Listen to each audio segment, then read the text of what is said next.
नमस्कार दोस्तों, आप सभी का एक बार फिर से स्वागत है आपके अपने चैनल लिसनिंग जोन में। आज सुनते हैं मौनी अमावस्या की व्रत कथा। माघ मास की कृष्ण पक्ष की जो अमावस्या तिथि है उसको मौनी अमावस्या कहते हैं।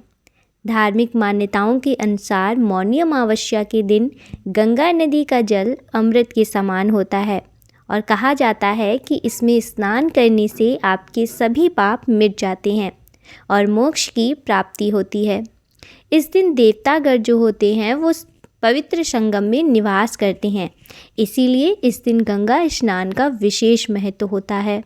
माना जाता है कि मौनी अमावस्या के दिन अगर आप दान पुण्य करते हैं तो आपको सुख और शुभ फलों की प्राप्ति होती है। इस दिन भगवान श्री हरि, विष्णु और पीपल के वृक्ष की पूजा भी की जाती है। तो चलिए आइए अब सुनते हैं मौनी अमावस्या की पौराणिक कथा। इस कथा के अनुसार कांचीपुरम एक ब्राह्मण निवास करता था। उस ब्राह्मण का नाम देवस्वामी था और उनकी पत्नी का नाम धनवती था। उन दोनों के 7 पुत्र और 1 पुत्री थी। पुत्री का नाम उन्होंने गुणवती रखा था। ब्राह्मण ने 7 पुत्रों का विवाह कर दिया और अब अपने सबसे बड़े पुत्र, जो उनका 7 पुत्रों में सबसे बड़ा पुत्र था, तो उन्होंने अपने सबसे बड़े पुत्र से कहा कि अब तुम बेटी के लिए वर खोजने जाओगे। तो उन्होंने अपने पुत्र को अपनी बेटी के लिए वर खोजने की आज्ञा दी।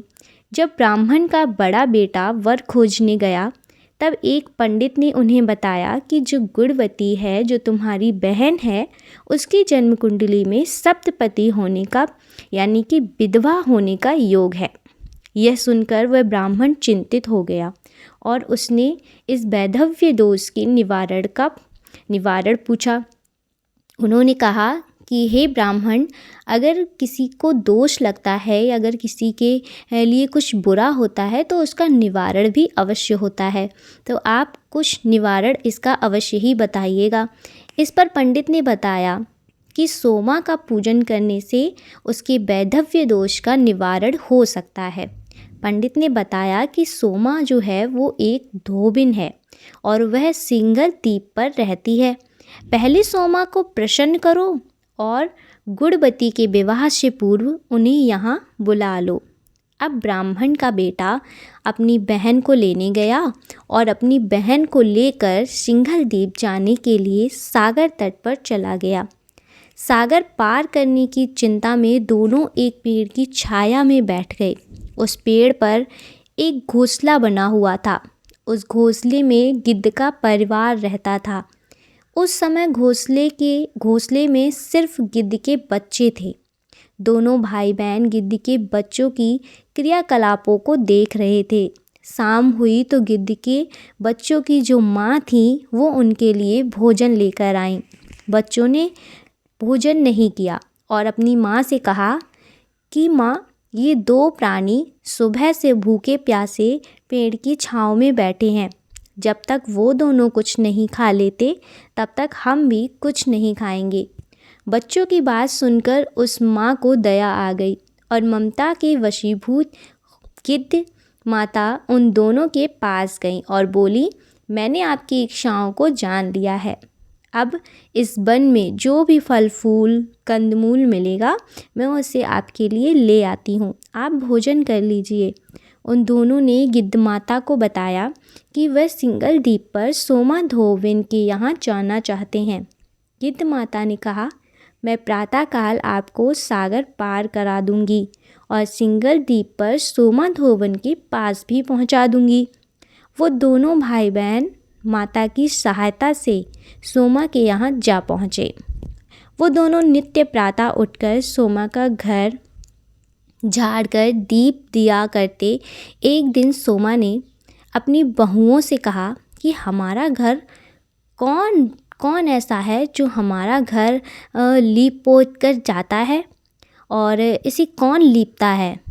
सास के पूछे जाने पर बहू ने कहा, हमारे सिवा यह कौन करेगा, इस काम को करने कौन बाहर से आएगा क्या कोई। लेकिन सोमा अपनी बहुओं को जानती थी।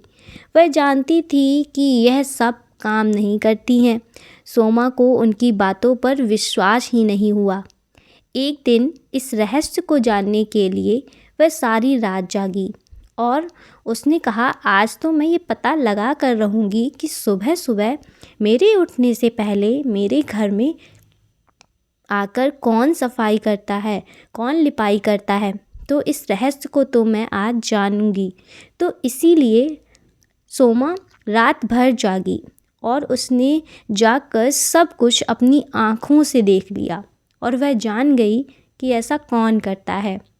इस दौरान सोमा ने उन भाई बहनों से बात की और सोमा ने उन दोनों से ऐसा करने का कारण भी पूछा। भाई ने सोमा को अपनी बहन से संबंधित सारी बात बता दी। सोमा ने उन दोनों भाई बहनों की श्रम और सेवा से प्रसन्न होकर उचित समय पर उनके घर पहुंचने का उन्हें वचन दे दिया और कहा कि कन्या के वैधव्य दोष का निवारण मैं अवश्य ही करूंगी। लेकिन भाई ने उसे अपने साथ चलने का आग्रह किया। आग्रह करने पर सोमा उनके साथ चल दी।